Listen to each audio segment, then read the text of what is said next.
Magandang araw sa inyo mga boy, welcome back ulit sa ating channel and update lang tayo mga boy sa mga nangyaring laban kapon sa quarterfinals ng FIBA Asia Cup 2025. So narito yung mga remaining games results ng quarterfinals. So simulan natin sa Korea versus China. Panalo ang China mga boy sa score na 79-71. So actually yung dalawang quarterfinals game sobrang ganda ng laban, dikitan lang. Ayan. Pero dito tayo sa Korea, all throughout halos kalahati ng game lumamang na yung China dito and naghahabol parati yung Korea. Pero may times naman nakalamang yung Korea pero hindi nila na-sustain. Ayan, so check natin yung stats sa game na to mga bayan. Sobrang ganda nito. Akala ko nga talaga puputok na yung outside shooting ng Korea dito pero may pantapat yung China dito mga bay, no? Check natin yung stats. Ayan. So, simula quarter 1, dikit lang. Isa lang yung lamang ng China. Dito na sa quarter 2 talaga lumobo. Ayan, humabol sa third quarter 18-20 and then yan, fourth quarter 15-16. Ayan, so kinapos lang yung South Korea dito mga bay, no? Ayan. So, check natin dito yung stats nila.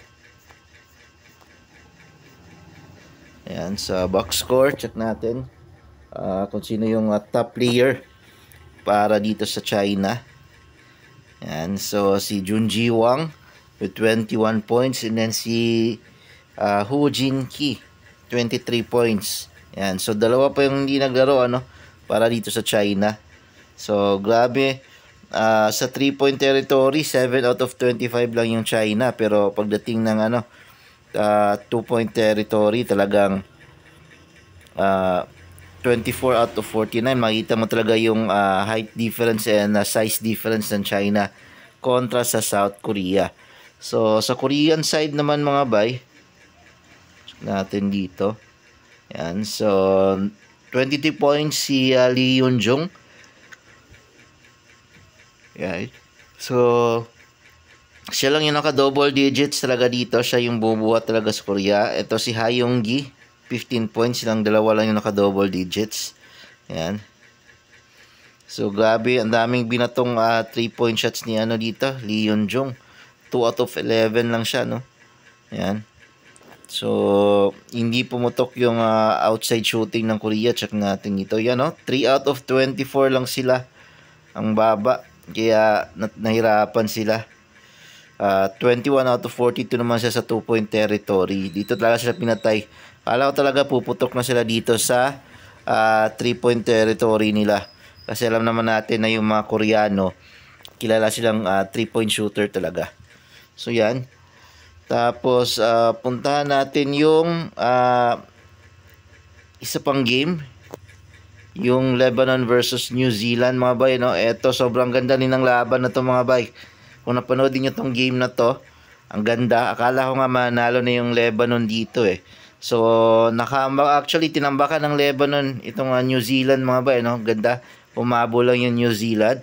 Panalo yung New Zealand dito sa score na 90-86. Akala ko talaga ma-upset na ng Lebanon yung New Zealand. Grabe din yung suporta ng mga fans ng Lebanon dito mga bay. And check natin yung stats nila. Yan. So, magang tinambakan. Makita nyo dito. 12 of 32 sa first quarter. And then, nagsimulang umabol yung New Zealand sa second quarter. Yan. Yan. Tapos, ayun na. Third and fourth, doon na talaga sila nadali. Inabol na sila ng New Zealand. So, check natin dito yung game stats. Yan. Yan. Biggest lead ng Lebanon dito is 22 points. Yan. Tinambakan nila. Na 12-0 yung naka 12-0 run sila and then naka 10-0 run naman yung New Zealand. Yan. Sa shooting percentage, yan, ang taas ng 3-point percentage ng Lebanon sa game na to, 37.5. Compare sa New Zealand na inalat sila 25.9 lang yung sa 3-point territory nila. Yan. So sa rebounds, lumamang sa rebounds yung New Zealand mga bay, no? Grabe sa offensive rebound, no? 4 lang yung sa New Zealand, 11 yung sa Lebanon. Grabe, lakas din talaga ng Lebanon ngayon mga bay, di natin nakalain na tatambakan nila yung New Zealand. Yan nga lang, kinapos lang sila. Yan, check natin yung best player sa game na to. Sa New Zealand, si Mojave King, 23 points. 12 points naman si Flynn Cameron. Si Max Darling, 18 points. Si Smith Milner, 13 points. Ang dami naka-double digits sa kanila sa game na to. 3-point territory nila, 7 out of 27. And then, 25 out of 39 sila sa 2-point field goal nila. Tapos, para naman sa Lebanon, yan, check natin dito.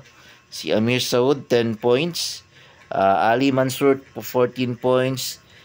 Si Dedrick Lawson, 24 points. Si Gyok Chan din, 21 points. Ayan. So, 12 of 32 naman sila dito sa 3-point territory. Dami ng tres na binato din talaga nila. And then, 23 out of 44 naman para sa 2-point field goal nila. So, yun lang yung update natin mga bayan, no? So, bale maglalaban dito sa semifinals is ayan, China versus New Zealand. Okay, so magandang laban to. Siguradong dikit to. Bukas yan, alas 7 ng gabi. And then, second semifinals naman, ito Australia versus Iran. Alam naman natin siguro magiging one-sided to. Australia yung mananalo dito. So parang magiging waiting na lang sa finals yung Australia kung sino yung mananalo sa China and New Zealand. Pero hindi naman natin ina-underestimate ng Iran. May chance naman silang maka-upset. Yun nga lang, medyo suntok sa buwan and maliit lang. So, yun mga bay, maraming salamat sa panonood.